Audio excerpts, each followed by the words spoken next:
Hi everyone, it's Tammy with Shabby Fabrics. I have the most adorable companion piece to show you today. This is a changing pad, a flannel changing pad. You know, when you take your little ones over to someone's house, you're taking them visiting grandma and grandpa, or even to the mall, wherever, and you need to change their clothes, change a diaper, you need something to lay that baby on. So I decided to match our flannel receiving blanket that we did, I did a flannel changing pad. How cute is this? I love this. It's thick. We put some Fusible Fleece in here to make it extra thick so it's nice and soft when you're laying that baby down on the floor or on one of those changing trays that they have at the mall or at a store. I love this. Even in the back of a car, even at home, you can use these over and over again. So I'm going to show you how to make this today. This is the companion piece that goes with it. This is the flannel receiving blanket that I did a tutorial on. You can check that out as well. We have kits on this. We have kits on this as well. This is going to come with some pre-cut charm pack. This is done with the Little Lambies by Bonnie Sullivan. This kit comes with a free pattern. The link is in the description below. Such a beautiful pastel collection. I just love it. It goes boy or girl, doesn't matter because it's all just cute. You use the teal on the back. I'll show you how we quilted this and how to make the tie and get this attached. So let's get started with this. I'm just going to set this one aside. Right here. Okay. So the first thing I did was I took my charm squares and I took my design wall. This is a center stage design wall by the Gypsy Quilter. I highly recommend these. We use them upstairs in our sewing studio every day. The one thing that we did was we took this out, and it's very wrinkled because it's all folded up, and we used a pressing cloth and we pressed it out, and then our blocks stick to it. No problem. So I used a design wall and I laid out just a pretty patchwork. You can do whatever you like, arrange them however you like. I sewed these together with a 1/4 inch seam allowance, and I did shorten my stitch length on this. I shortened it to 2.0. Normal on our BERNINAs is 2.5. I brought this down to 2.0. A little tighter stitch. I know that this piece is going to be washed a lot, and so I wanted to make it more durable. A little tighter stitch on that flannel is going to make that happen. I also pressed all of my seams open. I did this to prevent bulkiness, and I didn't want to have ridges in my patchwork. Normally I don't press my seams open, especially just on patchwork. But when you have flannel, I didn't want to create ridges or bumps in it. I wanted it to be as smooth as possible. So all my seams are pressed open. I did go ahead and do a little basting stitch all the way around this piece just to kind of stabilize it. You can see that. My seams are not popping apart and they're not stretching anywhere, and it really stabilized it because I'm going to handle this piece quite a bit. So I wanted to stabilize that. All right, so that's what I've done ahead of time. Now I'm going to take you to the next step. Here we go. So I should also mention in your kits, you're going to get a full color pattern. Very nice. That way you've got that to refer to. All right, so let's put this together.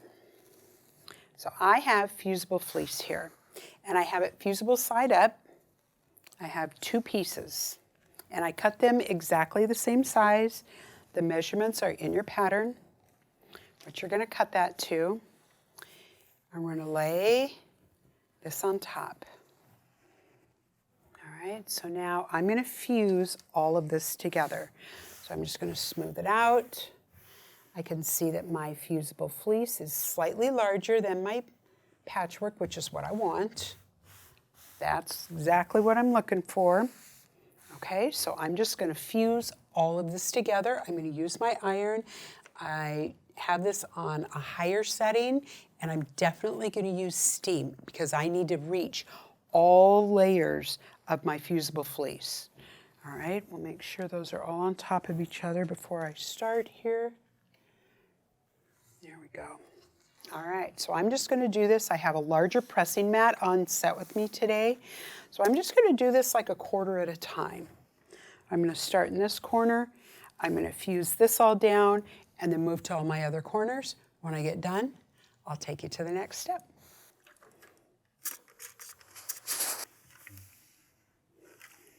All right, so I've got this all fused together. I've got both layers of my fusible fleece fused together to my patchwork. It's all nice and smooth. It looks great.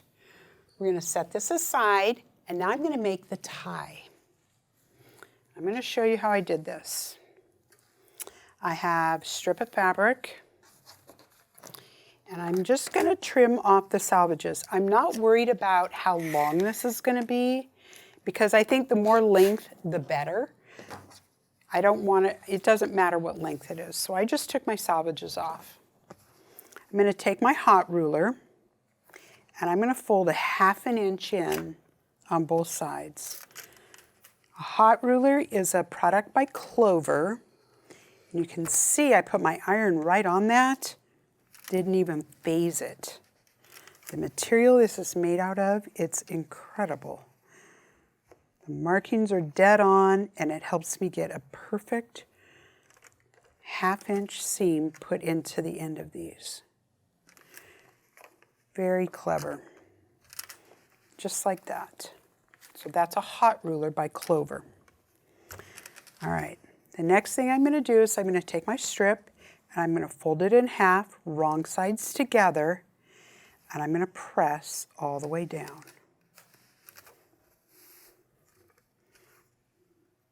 Now I'm just doing this just to put a mark in there. I just need to know where the center of my strip is for the next step. So it doesn't have to be a crease that's going to last forever, right?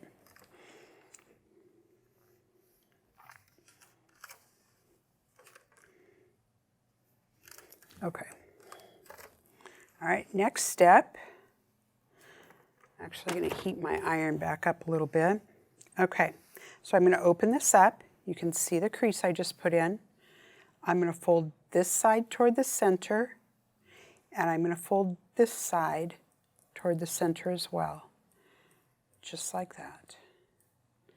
All right, now I'm going to press that.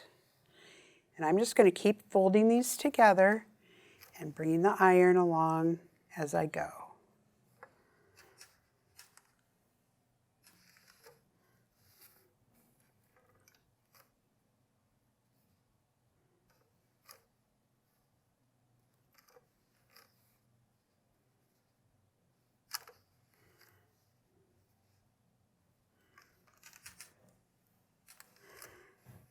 Okay, so I'd go all the way down and do that.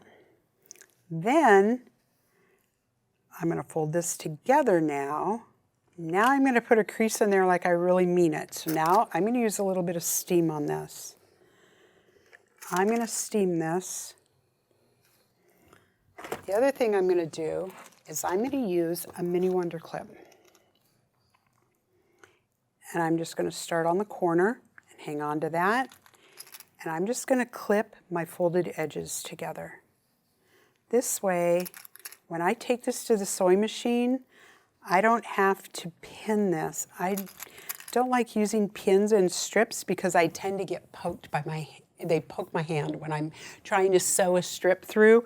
Every time I get poked. So instead, I'm just going to use a wonder clip here and clip this together.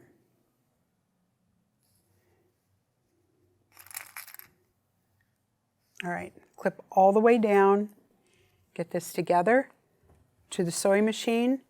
You're going to sew down, across, and all the way back up. This is what this looks like.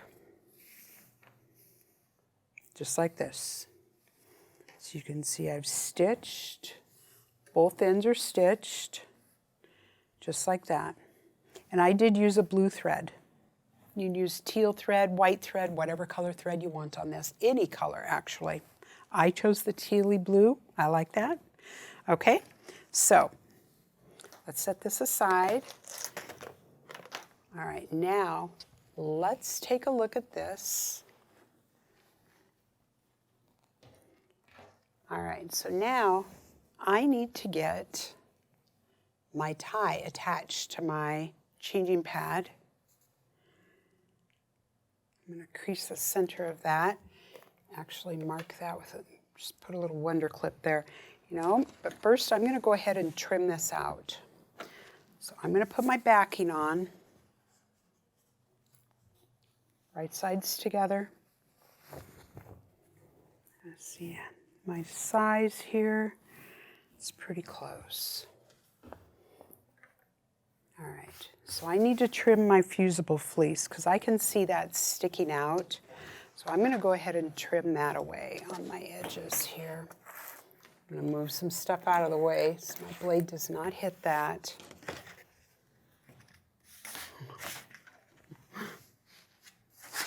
There we go.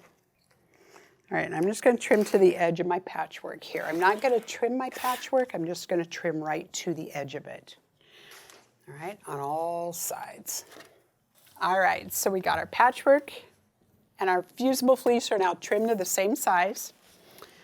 I'm going to take my tie and mark the center, and we're going to base this to the raw edge. So I know that I'm folding this changing pad in half, right? So I want my tie to be in the center of that, right? So I'm going to put my tie right in here. I like this placement right here. This is the center.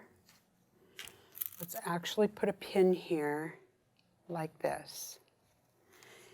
Now I'm just going to stitch this right here in the center, about 1/8 of an inch from the edge of my raw edge. I'm just going to base this, and then we're just going to fold this over like this. And we'll attach it to the center before we put it all together. All right? So let's go stitch that down so it doesn't go anywhere.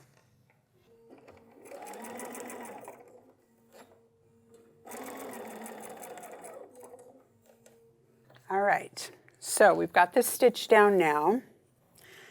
So what I'm going to do is I'm going to attach my ties to the center right in here. And I'm just going to take a pin. I'm going to use one of these cool pins by the Gypsy Quilter.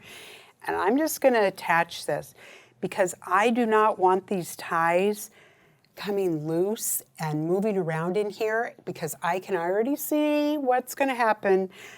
I'm going to sew one of these ties into my seam allowance, and I'm not going to know it until I'm going to turn this right side out, and then my ties are not my ties anymore. Now they're just these weird loops, right? Let's not do that. So let's pin these together into the center just like that, just to hang on to those so that I know that they're not going to travel. All right, so now we're going to take our backing. And our backing is cut to the same size as my fusible fleece. Let's turn this over. There we go. That looks really nice. Put this off. Clear some space here. I'm going to use the larger Gypsy Quilter pins. I use the patchwork pins to do the patchwork with on the front. That's why they're on my table. But I'm definitely going to use the Gypsy Quilter cool pins because they're a sturdier pin to do my, to pin this part. All right, here we go. I've got a little bump here where my ties are. This is where my ties are located. So the one thing I'm going to need to do is I'm going to need to mark an opening on this. And I'm just going to take a Creative Grids ruler, and I'm going to mark about a 6 to an 8 inch opening, whatever you're comfortable with. I think I'm going to go with 8 today. I'm just going to peek over my edge, and I'm going to stay away from a seam allowance. So I'm going to start my opening here. I start here, and let's just go about 8 inches. All right, we are good to go. Let's go ahead and get this pinned. Just going to start pinning in a corner. And as I'm pinning, I'm just kind of making sure that my backing is laying nice and flat underneath. And I'm pinning away from my edge. Now on this one, I'm going to move these pins just a little bit further out. We are going to take a 1/2 inch seam allowance when we stitch this together. So you want to be aware of that, and I'm just going to keep my pins out of my seam allowance. All right, I'm going to go ahead and pin all the way around. When I get done with this, we'll go to the sewing machine.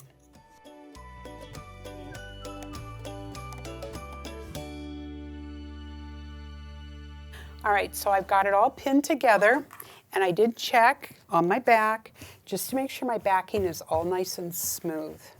I like the way this is laying. So now I'm going to take my ruler, and I'm going to lay this along the edge, and I'm actually going to trim my backing to be even with this, because I need to be able to see a 1/2 inch seam allowance. All right? I'm not going to be able to see that if I don't trim my backing even with this.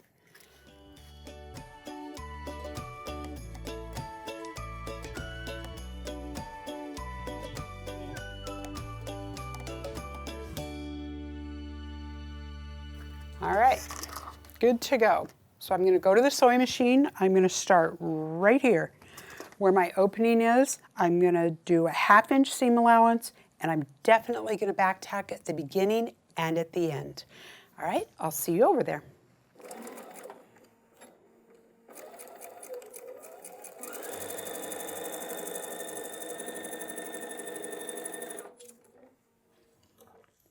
Okay, so right here, I can see this is where I put my ties in. I'm going to go over this, back stitch, and come over it again. I think I want to reinforce these ties really well. That's going to have a lot of stress on it. So let's go over it, and back, and forward.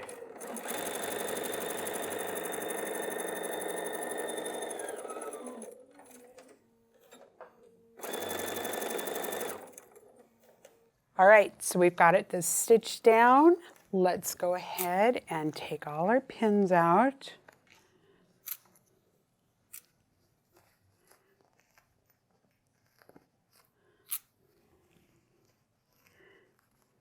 These pins are really nice for hanging on to all these layers. This is quite thick. I know if I were to use my little patchwork pins, I would bend them all up. Okay, now the next thing I'm going to do is I'm going to take my corners and I'm going to trim these at an angle. And I'm just going to trim this off. I'm going to use a rotary cutter and a ruler, because I don't want to accidentally cut into my seam allowance, because that means I have to go back to the sewing machine, right? So I'm just going to trim them off at an angle, just like this. There we go. All right. And now let's turn it right side out. Here's my opening. Just going to grab a corner and pull that out, and then go in and grab another corner. There we go. Kind of work it through.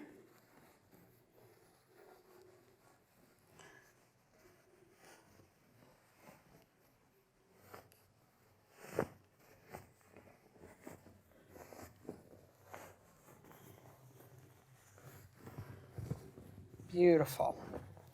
All right, there we go. All right, I'm going to take my point turner. Ha, look at that. My pin held my ties perfectly. They both are still loose. I love that. Okay. I'm going to take my point turner. This is a clover point turner. And I'm going to just go in and I'm going to take those corners and poke them out. There we go. There we go.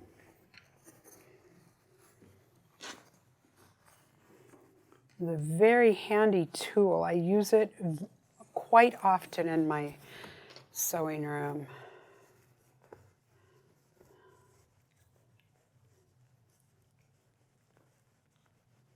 There we go. All right. Okay, now I'm just going to take my iron and I'm just going to give this a little bit of a press all the way around.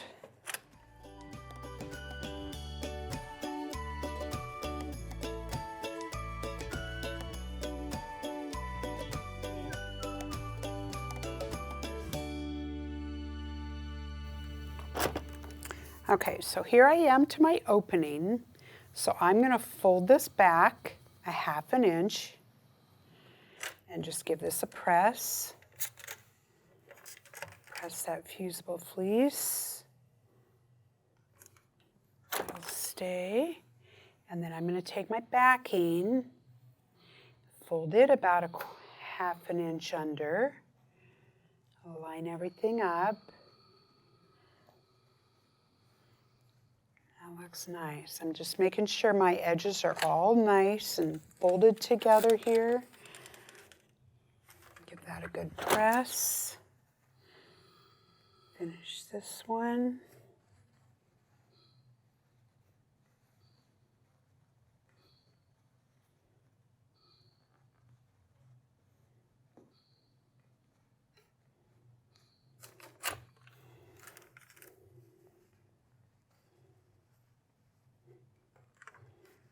All right, there we go.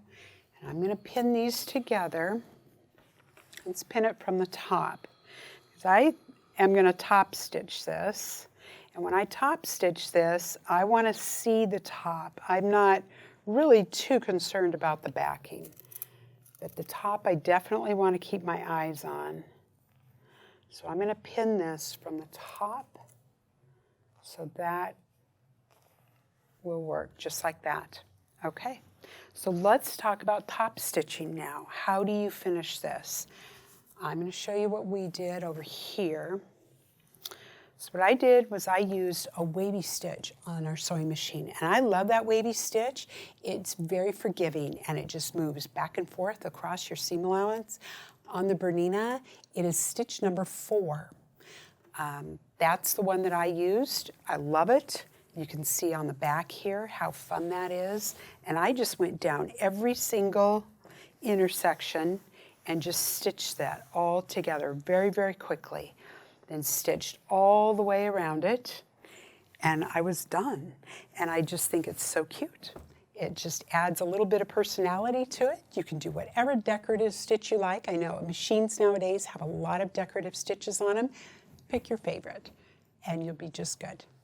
So now to fold this up, let's talk about folding it. So I'm just going to fold it in half, just like this. And I'm going to start on the side without the ties, so the ties are hanging loose. And I'm just going to roll it just like this. Roll it up, grab a tie each side, and tie it. I like having the ties, they're nice and long. They're easy to tie, just like that. And I'm ready to go. And I stick this right into my backpack or a diaper bag, whatever you've got, and you're ready to travel. Thank you so much for joining me on this tutorial. I hope you've enjoyed it. I hope you make a lot of these fun, adorable little changing pads for all the special babies in your life. I'll see you next time on another Shabby Fabrics tutorial.